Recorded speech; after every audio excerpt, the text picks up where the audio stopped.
What did you have for your tea?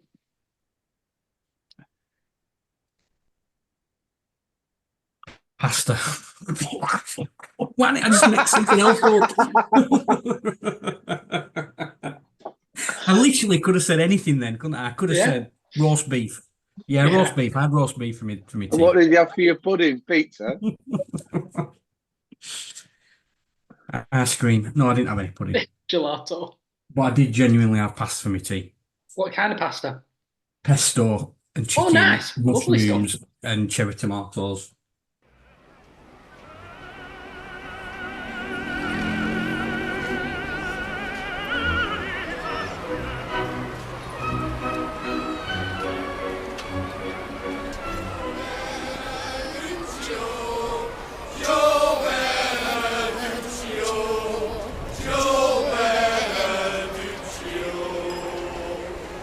Coming on, he's dialed in. He's here. All right. Like you're in a prison cell, Gav. I don't think I am. I'm not just in back room. With your hair cut like that and sat on the bench.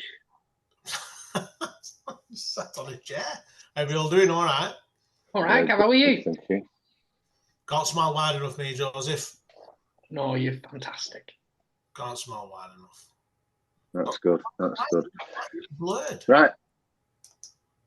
Who's blurred?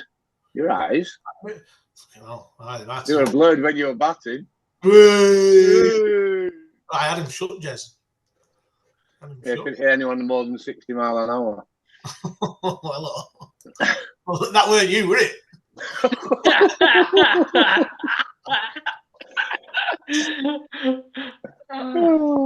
Bounce. I only said it because I'm out of striking distance. So, everyone, welcome to Lowerhouse Cricket Club podcast, the Housecast. We've already had a few little laughs and jokes. I'm sure it'll get edited appropriately. But it's good fun to see these three lads.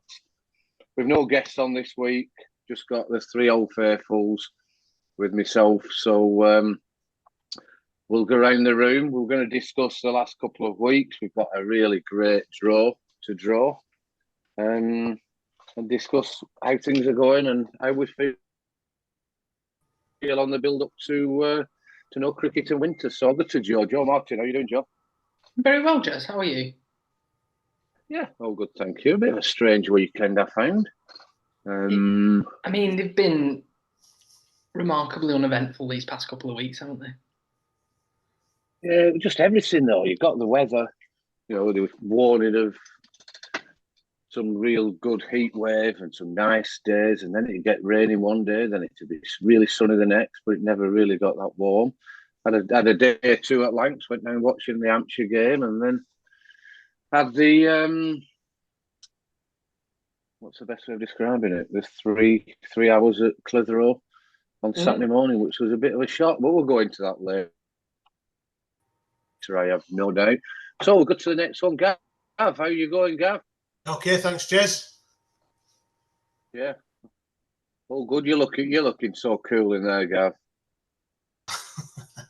Well, you know, Jez, too cool for school, me, you know that. Yeah, too cool for school. Good lad. Super cool. And Dooch, how you doing? Joe Beneducci's with us. All right, Jez. All right. Just one very quick thing to report. I went to Enfield briefly yesterday, sat in the rain, and the first person I saw when I drove on the ground was Chippy. Oh, yeah. He sat in his car on his own, took it into a McDonald's. And he said he had to eat the McDonald's because he was a little bit delicate because somebody on Saturday had got him pissed and made him drink a lot more than he wanted to drink. Any ideas who that could have been?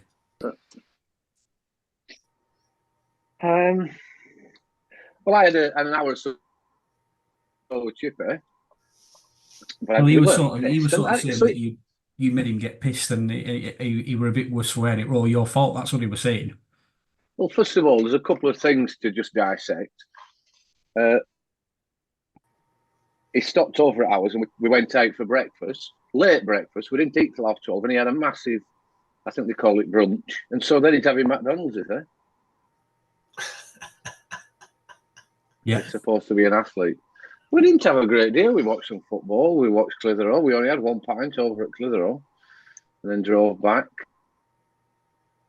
It was good to catch up with him, really. The top lad, he's a funny lad. Mm. Yeah. Stories they were telling me that, and we can't even repeat them. It's a shame, really. We can't go through some of them, but yeah, we had a good day. So let's kick in straight away. I don't make no apology about this. I think we should go straight into Saturday. T20 finals day at Clitheroe. Team have played really well. I've thought the last couple of years that the team have upped the game in the T20s. They're obviously a good side where they are in the league and winning the cup. And then to get the T20 in the finals day, it was called off the weekend before, for those who didn't realise, and then played this Saturday in great weather. So what I'm going to do is, Joe Martin, if you can just explain to the listeners about the build-up to it and how you as players felt, and then we'll talk about the game once you give us that insider information. Right. Yeah. Okay. What did we do? Were you there? I think we trained as. What happened on the Thursday? We went somewhere. We went for Chinese. Yeah, that's right. Thanks, Joe. No, Yeah. I just went for him. Wait. If you bring it back to food, I'll be able to remember it. So we went for Chinese. It had rained on the Tuesday. Yeah. So we didn't train. And then we trained on the Thursday a little bit earlier. Then we went for a team Chinese, if you like, I think. I've never been before. So yeah, we had a good time then. A few of us trained on the Friday. And then we set off pretty early to get to Clitheroe. Some people had a few hits there and warm up and whatever, and that was pretty uneventful, really, as a build up. I think we were in a good place to play, and I think we played pretty well. Yeah, but I must agree. It was great to see Clitheroe, all set up, the marquees there, everything were looking grand. That they got everything right, and and it was a good setup. It's early, 10 o'clock start, isn't it? Yeah, it's early, but I don't think the pitch changed much at all. Well, no, I mean we can go on to that later, but it is early, Jez. It felt like I was getting ready for an under-10s game of football again on a Sunday. What time did the team meet, Joe? 9:45. I mean, it is early, that, isn't it? It's yeah. Yeah. So yeah. But I don't think the weather, the ground was good. I don't, whether you think there's going to be loads of dew on it or whether it's going to affect anything. But I thought it looked a picture. I thought it was good for Clitheroe the way they'd done it, and for the league. Clitheroe won the toss and decided to have a bowl. There's one really interesting selection around that team, though, Joe. Sorry, Crompton, yeah, sorry. Yeah. One really interesting selection around the team for you lads. Mm-hmm. And score. It was a particularly difficult weekend for all selection, where there was quite a good number of teams out over the weekend, and people away last week of the school holidays and whatever. So I think for the first time in quite a while, numbers were a little bit tight. So the people that would usually fill in for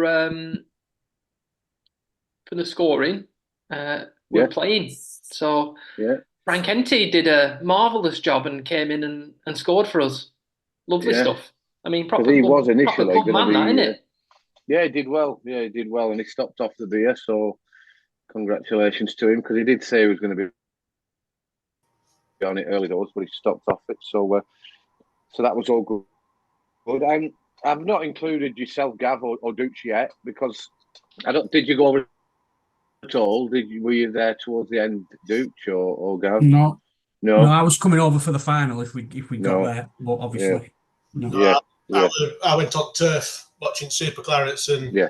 and then obviously weren't going to go over when we didn't get through. Yeah. So we were just following it on. We Yeah. were just trying to follow it.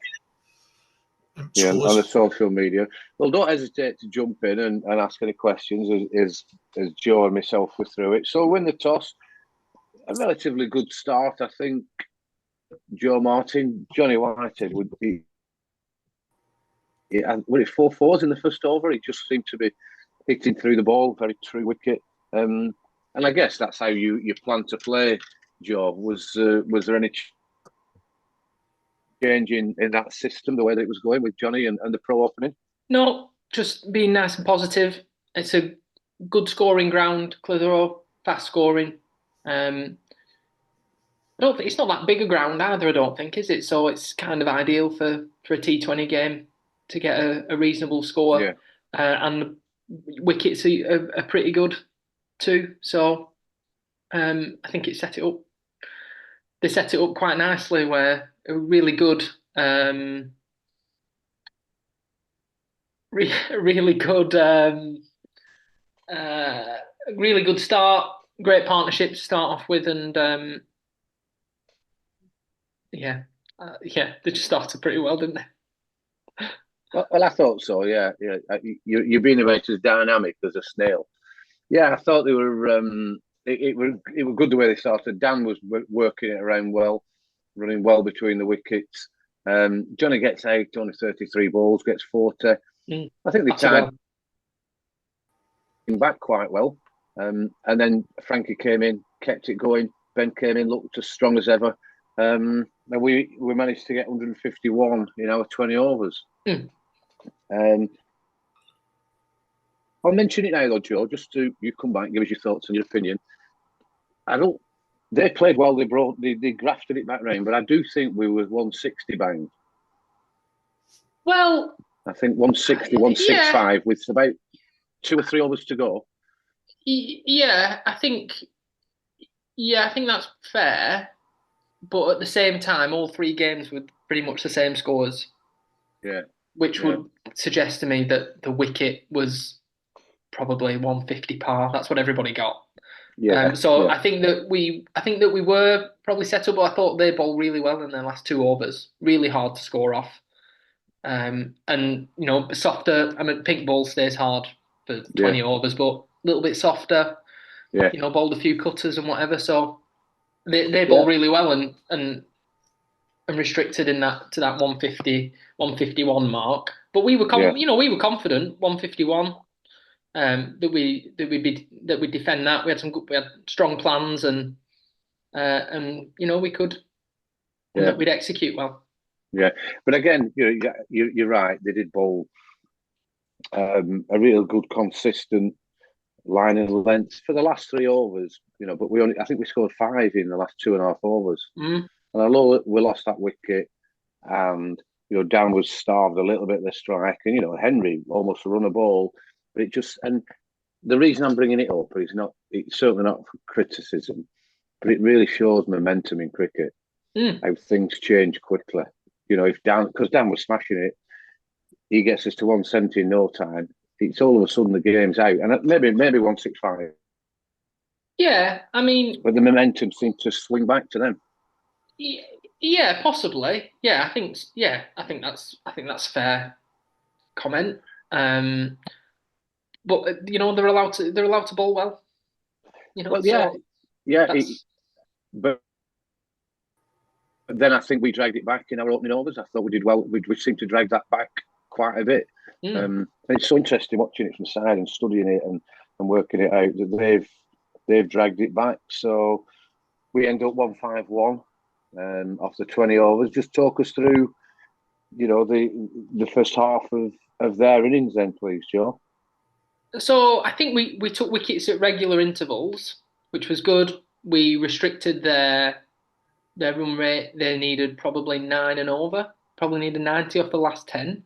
But, on other grounds, you'd probably, on well, some grounds, I guess, you'd be able to think that they'd get nowhere near trying to chase 9 on. But as I said, Clitheroe, it's really fast scoring ground. It's not that big. Yeah. So we weren't complacent. Again, I thought that we bowled pretty well, and their pro was pretty chanceless. Can't remember him giving a chance. You're right. It just needed the rest of their batters to not get out, I guess. And I think we went well for 99% of that, and we can talk about the second. Well, we don't even really need to talk about the second half of it, actually, do we? I mean, the last over, right? It's one of those things where they need 25 off that last over, and I honestly, wicket keeping, I don't think it mattered who bowled it. No. So let's just talk through the 7 or 8 overs on the build up to that. I thought you're right, getting the wickets at good intervals. I thought that I thought Charlie bowled well early on and Paddy bowled as well as he has done. There wasn't really a sign of what was going to happen. I don't think Jamal looked like, he's clearly a great batter. And if he had that plan in his head, then crikey, all credit. And at one stage, I thought that, we're going to bowl them all out here because he was trying to keep the strike. I thought you did well with we did well, 3, 4, 5 overs to go in limiting the strike and consistently taking the wickets. And as you said, then it's 25 off 6 balls. All right, he's striking uphill, but it is a little bit shorter, straight that way. Yeah. This is for. I'll go first, Joe Martin, and I'll come back to you. But I want to just describe to Dooch and Gav.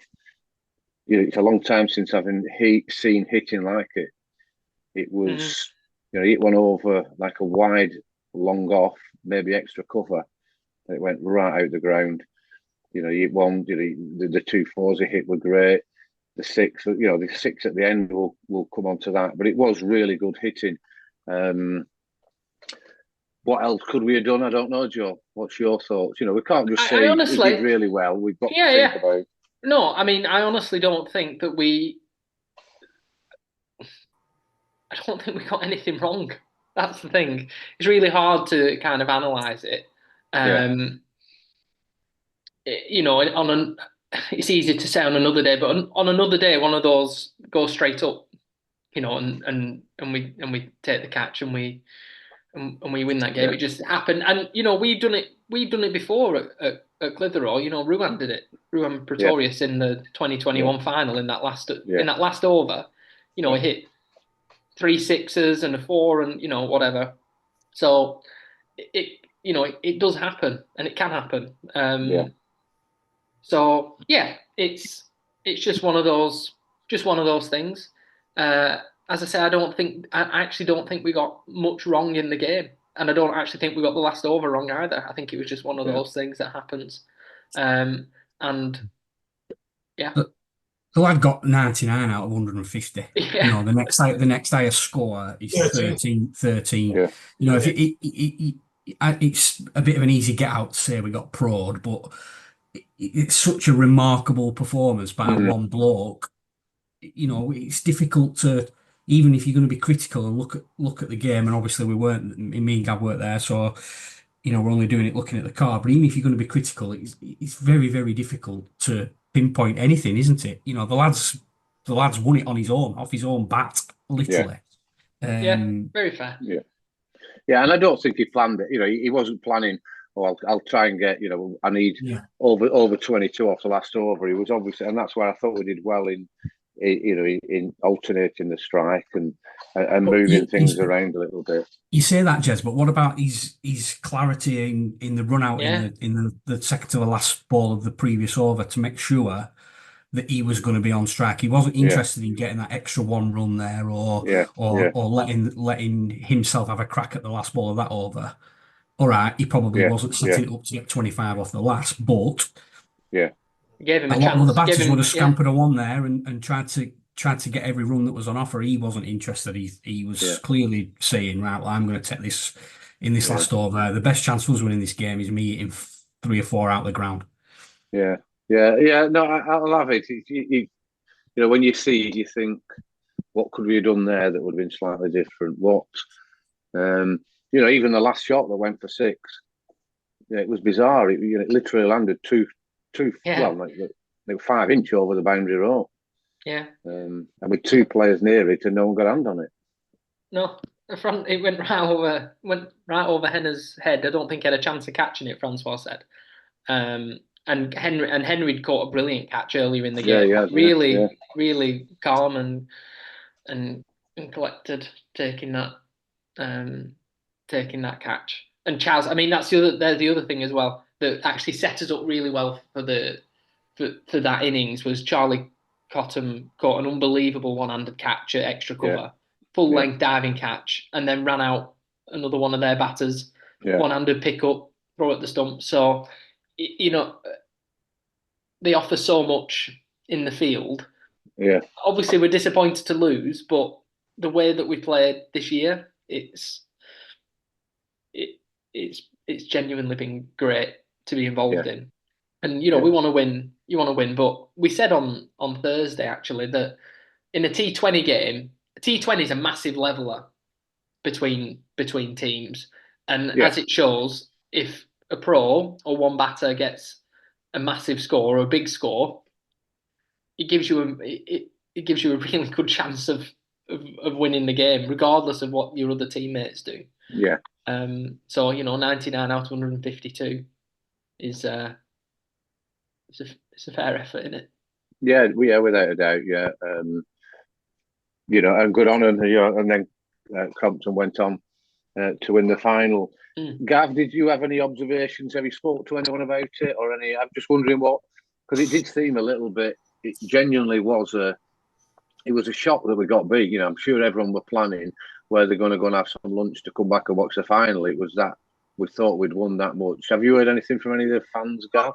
Not really. I was planning on going down watching twos yesterday, but whether we're being, as it were, eventually I didn't get down, so we're going to have a chat with Fan and two with there and then have a catch up. But like Joe said, it's difficult to comment when you weren't there. But like I said, we were just following the scores, and like I say, it's difficult to do because you don't have any real insight like when you're there, Jez, watching. But you look like Joe said, you look at that scorecard, you think, bloody hell, we're definitely in the game, and everyone seems to play well. No one's really seems to have got stuck or anything like that, And like I say, the boys obviously played well. He's a good player, and credit where it's due. They've won that game, and every credit to them. They've won it. We haven't thrown it away. They've won it, and fair play, absolutely fair play. So what's the pro like afterwards, Joe? How did? Well, yeah, I mean, he was obviously disappointed, and he was disappointed as anybody would be, but I don't think it definitely shouldn't take away from what he's achieved this year and the difference that he's made at the club. No. Not that it would, but I think it's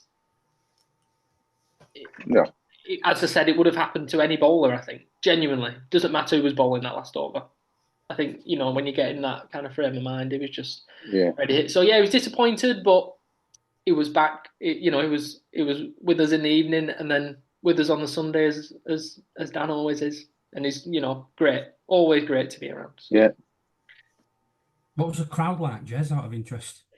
There wasn't that many on early on. It just seemed to keep filling up. There were plenty of spaces to sit, but the tents around one side were all full with sponsors, and Rami had a tent of their own, and and it was a good atmosphere. And I'm sure it would have, after we got beat, me and Chippy walked down Chapman Road kicking a can all the way down, sulking. So we didn't see what it was like for the afternoon or the evening, but no, all credit to them, for what they've done. Yeah, I mean they won the final as well, so that's a absolutely credit to Crompton. Yeah. So then Sunday, do we need to talk about Sunday? bit of a I mean, damp squid, weren't it, with the just weather rained, and right? everything else? Yeah, just yeah, Top senior very wickets again, though, yet again. yeah. Got another pro out. Mm. Yeah, and he's very effective bowler, and good to have around when he's free and available to play. But yeah, Toxie bowled well. Yeah, Um, definitely. Dan's, I think he's at the top of the wicket takers, and Paddy's well past 30 wickets now as well. They bowl really well as a unit. Hawkey bowled well first up, really unlucky first up. Could have had a couple really. So yeah, it was very strange atmosphere because it was very end of season feel to the game. But we bowled pretty well. I think we'd have been close to bowling out for 150, 160. I think. Yeah. Joe, I see their opener retired. What happened there? Were it a blow or were it just a did it hammy or what? No, not quite. Can you hear me? Do you know what happened? Do you not know what happened? No idea. All right, okay. No idea. So their opener was batting, hits the ball out to deep cover, Right. Yeah. push for a 2. Henners throws the ball back to me. It's not quite there, but as they're running for the 2, the batters crash into each other. Oh bloody hell! And collapse on the ground. Yeah. So they're out of the yeah. So he retired hurt after that. Oh bloody hell! Was he all right? Was he badly hurt or? I'm not sure. I don't think he went to hospital. Right. But I think they said he was struggling to breathe a little bit, but he seemed okay, and yeah. So yeah, we hoped he was all right. Well, I did. Yeah. Looked like a bit of a drama queen to me, Jez, truth be told. Well, a good point, Duke. I hope you ran him out. I was just going to say, it says down here he's retired hurt. It should have been run out. Well, there was a bit of controversy around that as well. So I picked the ball up and ran him out. No, let me finish. So I picked the ball up. They're on the ground. I go to the stumps, but I'll be honest with you. And ran him out. I couldn't run him out. However, Dan could, so he grabbed hold of my hand and took the stump. Good lad.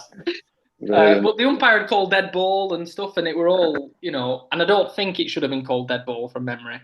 I think, I don't know, but yeah, it was, yeah.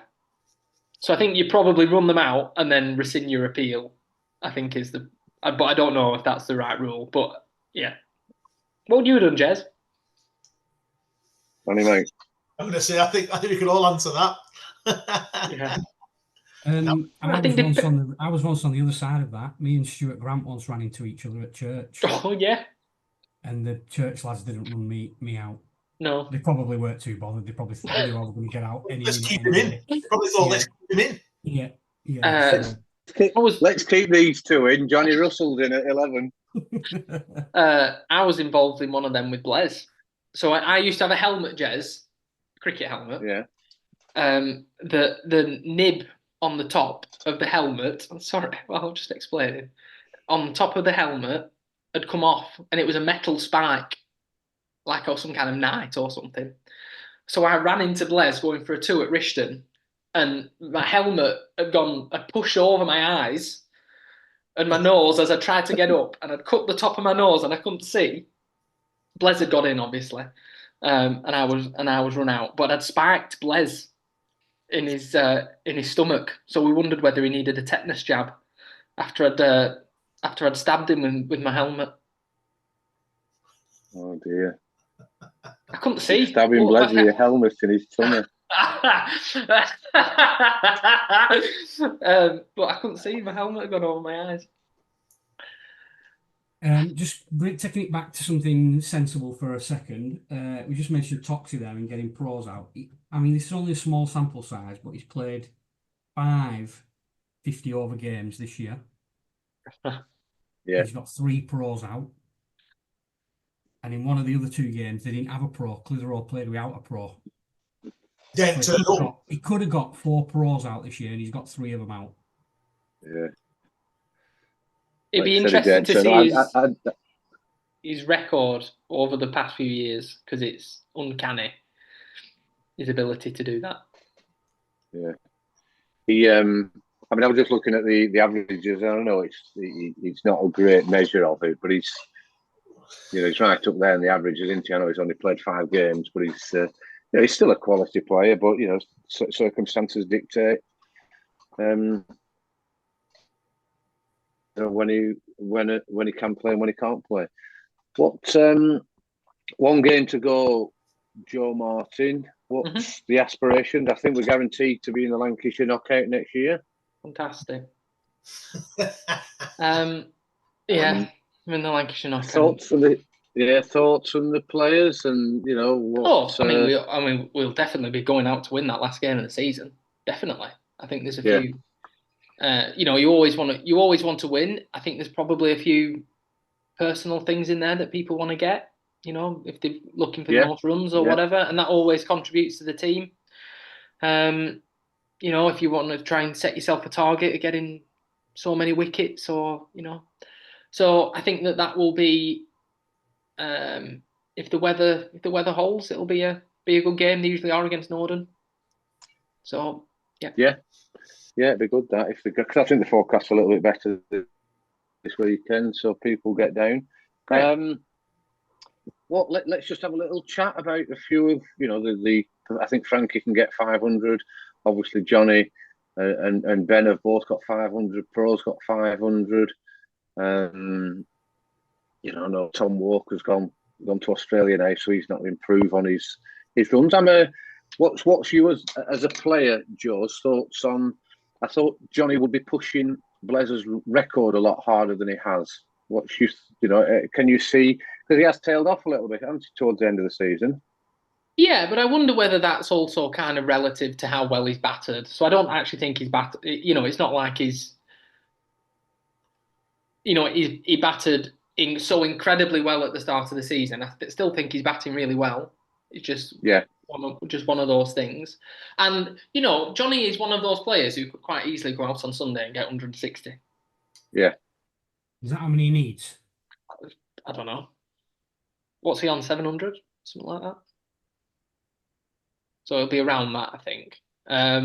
So yeah, it could have been Ben's 600 and something. Johnny has been wonderful to watch this year. Magnificent to watch.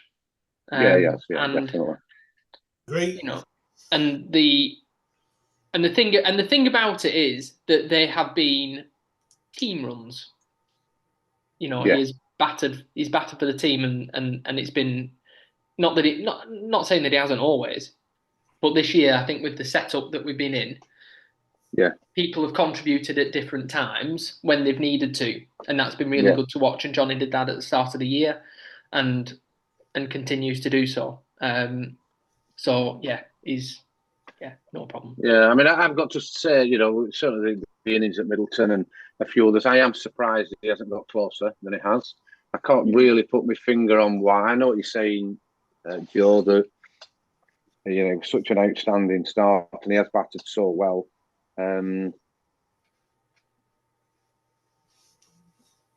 I did expect him to get 70 and a few 30s, and like you said, one big score in the last quarter of the season, and you can't put your finger on it sometimes. Weather's been poor, hasn't it?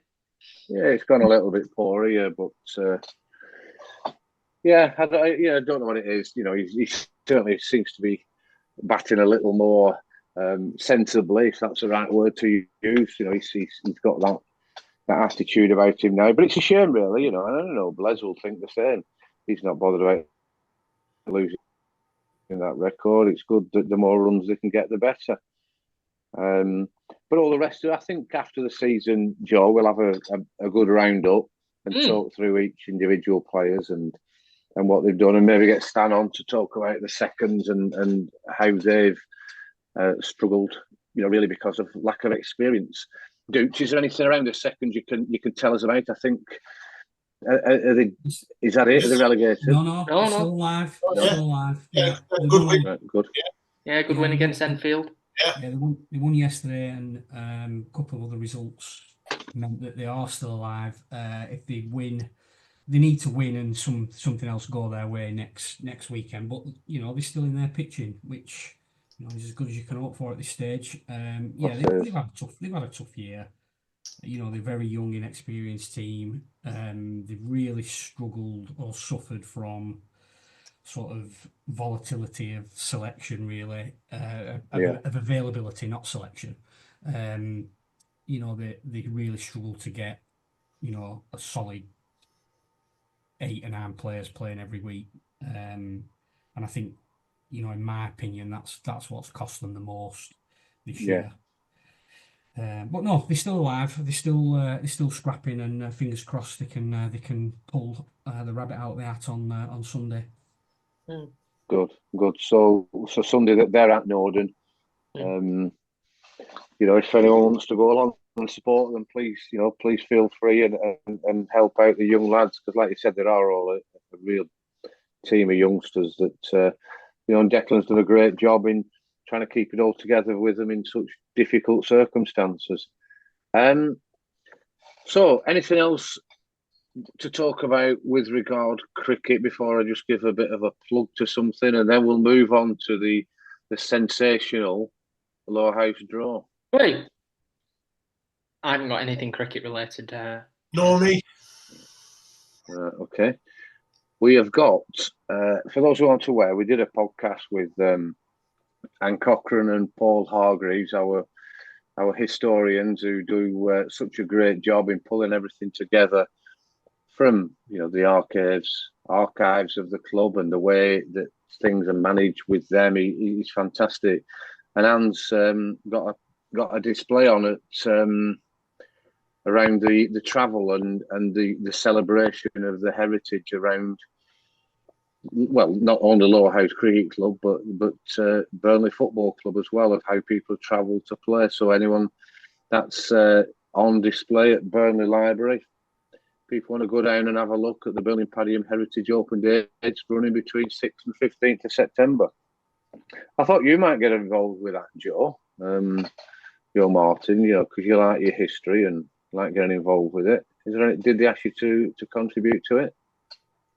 No. But Anne does a great job. No, she does. Finding all the stuff and researching and setting it up. I'm off on Friday, so I might go and have a look down, Jess. Yeah. I'd come with you, but I'm away this week. So anyway, let's get back on track. Let's get back on track and get this train moving to the August draw. People who want to go down and have a look, please do. Anne does a great job. Everything will be fantastic there, and it will be going apparently online at some stage, so we can have a look at it. Adam will put it on the website, so we can all have a look. Right, 100 Club. I tell you what, we've got. Talking of that, Joe Martin. If you just remind me, I've sent John Briley 2 WhatsApps. I don't know if you give me the wrong number. John Briley, the lad who he coaches down at the club, who used to play at Todd. And he's not responded to them? No, I don't think he's read them. I don't know if you've got the right number. We can sort that out off air. People don't need to listen to us. Okay. But he is the newest member at number 27, albeit he's not paid yet, so it'll be a difficult call if he wins. And then the other one, Chippy's in as well. Chippy's forking out £5 a month to get us involved. So let's go to the spreadsheet. Joe Martin, get them shook up. Get your ball shook up, don't let them fall out.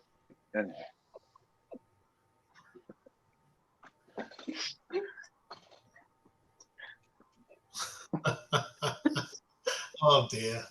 I'm just trying to work out how I can get Zoom on here. Right, Joe. We have got numbers from 1 to 177.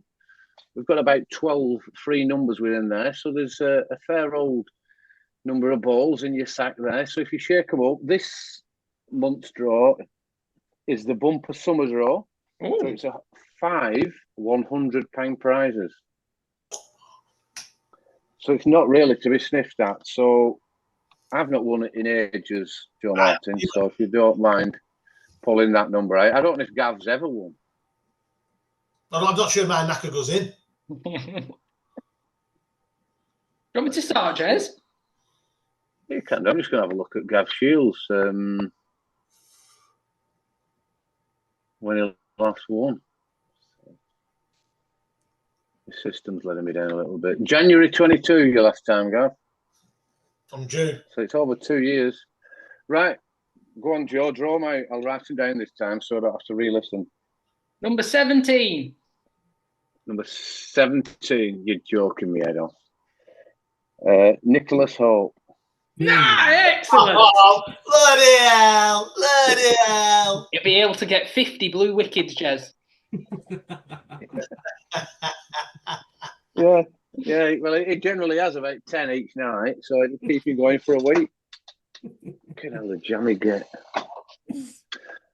Right, next one.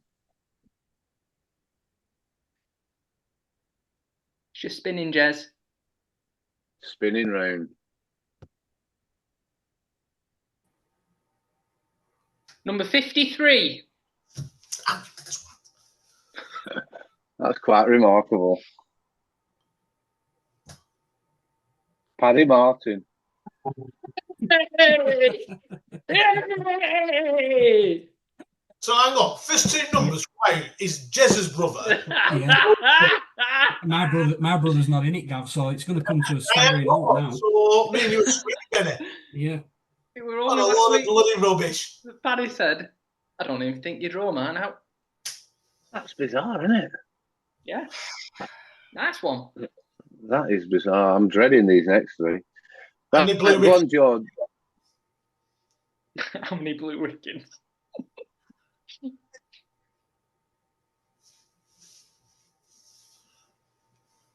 Oh, number 86.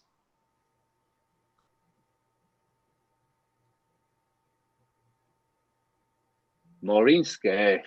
Oh, nice. Fantastic. 86. Maureen Scaife. Well done, Maureen. We'll make sure we'll get that to you as soon as possible. Fourth prize, please. There's 200 squidders left. Mm. Yeah, 2 Come 100s on. left.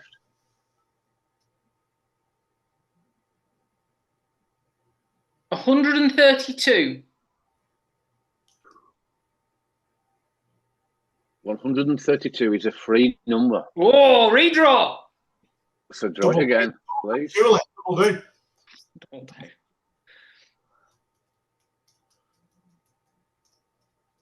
Joe, you're using a different ball shaker this week. I am, It's yeah. It's taking far too long. You can see him spinning 120. round in his eyes. 1 2 1, did you say? Yeah.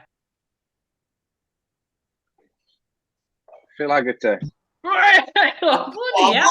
How many times has he won? It's just from bad to worse, this. Bloody hell. He can finally get to. He has no excuse for not going bar then. Shake Well, him up. Hang on a minute, Gav. Whilst he shakes his balls up, let me just have a look. He won recently. Phil Haggerty won. He's won twice recently, I'm quite Yeah. sure. He won in June. That's a disgrace. Well, look at the draw. And January. June and January he's won.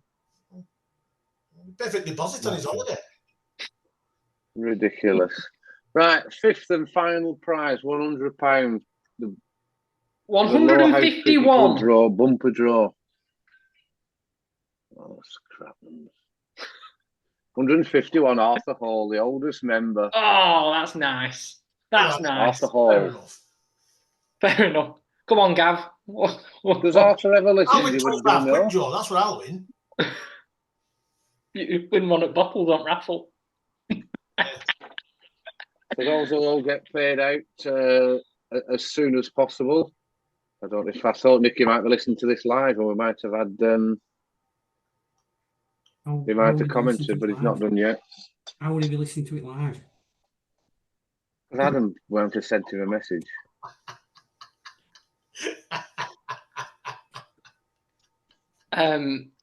So I used the new ball thing then, Dooch. Too long. Too long, yeah. It was if you're going to use that again, you'll have to be preempting pressing it. So it was a full spin. It actually spun round.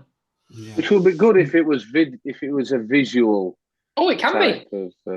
Yeah, it could be. Yeah. But the podcast isn't, so it's pointless. Well, maybe have you had some grumpy pills tonight? Well, you didn't pull my number out, did you? So Okay, no. Rachel, who knows? Rachel put him on a diet, Jez. Who knows? No, she hasn't told us what he had for his tea. So anything else we want to discuss before we go on? We'll do another one at the end of the season. And then we've got some plans for some special events in the close season. You're going to give a bit of a teaser for them, Jez? Is it worth, or are you going to leave it completely in the dark? I think we can do. We're looking at doing a couple of live events down at the cricket club where special guests will be invited. We're looking at pulling together, albeit there is some objections to it, but bollocks to them, around the picking between the six of us really, if we can get Gary on, the six of us to pick the best players that have ever played for Lowerhouse. But we've had a few people objecting to the way we're going to do it, but it's down to us. Yeah. Who's objecting, and what's the objection? No. Go on, Joe. I mean, the objector should be anonymous, I think. No. I bet I can guess. I could probably guess as well. Go on, guess. Stanley Arthur, Matthew Eaton, I bet. Correct. It's a shame that weren't for £100. Yeah, because he argues that each decade was a different type of cricket. So you should pick a team of each decade. How long would that take? Yeah, we've only got 7 months to do it.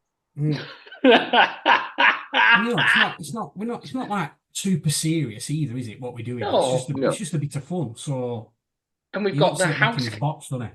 Well, someone's clearly marked the card as well, haven't they? So, and we could get listeners to send in their best ever teams. Or not? Yeah, definitely. We've also got that. Surprised Jez don't want to pick Tomlin's best ever team or something like that. Langs League best ever team. No Lowerhouses involved. We've got the Housecast end of season awards as well. They're the first time we'll do those. And I think we should do a quiz. With questions like what? Out the season. Yeah, but what sort of questions? Like when's Blackburn holidays, or who was the King of Spain in 1826? I would imagine about Lowerhouse, Jez. Right, okay. King of Lowerhouse? What? King of Lowerhouse? Lowerhouse? What do you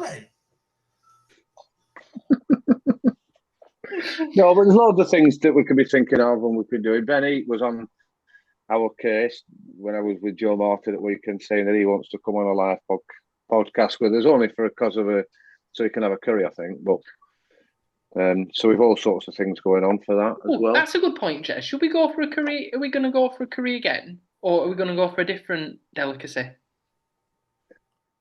What can you get as a takeaway that's as good as a curry? Pizza. Sponsored by Joe Benucci. Yeah, Joe could make them for us, couldn't he? Yeah, have a pizza party. Yeah, ice cream is after. Yeah. Yeah, I have no problem with that at all. We could do that. So anything else from anyone before we shut this up? No. All done. Thanks everyone for listening, and thanks for all your comments this season and people who have got involved and liked and befriended and whatever else you do on social media. We really appreciate the support you know, if we keep going because of the people who want to listen. It does get donkey work at times, but so many people listen to it. What was that stat we had last week that Adam come out with? How many tens of thousands listeners? Are we getting close to a milestone? I thought he said.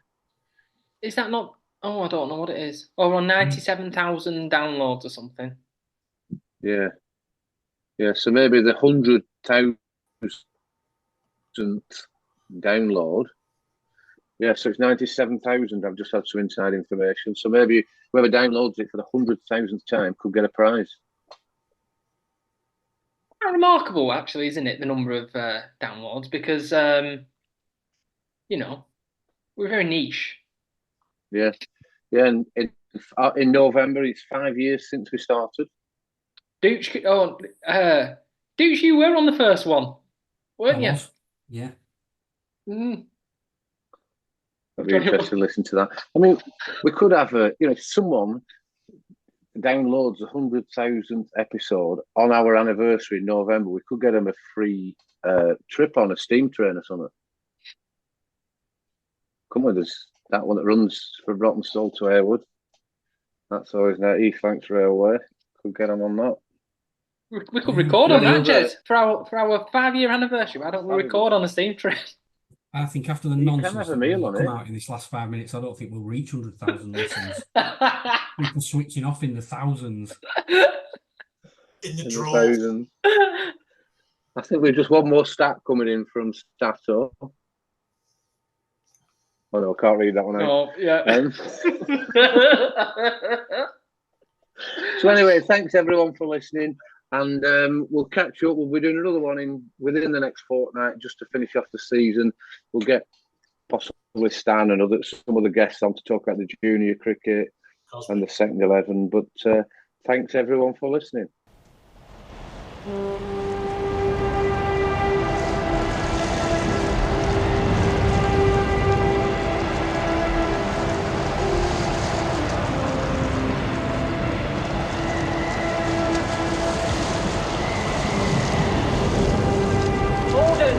Gordon, send Morehouse to save the house.